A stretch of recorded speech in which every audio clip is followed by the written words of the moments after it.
රවි සඳු ඉරයි හඳයි දෙකම එක සැරේ වේදිකාවට පෑවුවා වගේ. හරි.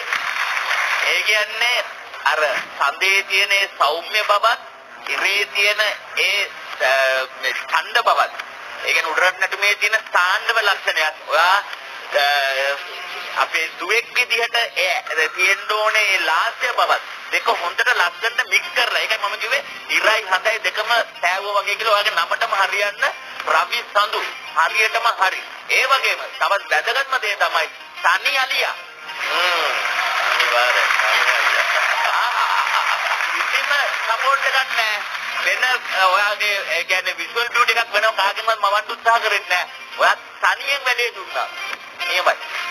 Leo 100% quality of dancing. ඒක තමයි මම දැක්කේ. අනිත් එක බය නැතුව තනියම මේ වයසට ස්ටේජ් එකේ ඉඳගෙන කිසිම මේකක් නැතුව මාරුවට. එහෙමයි.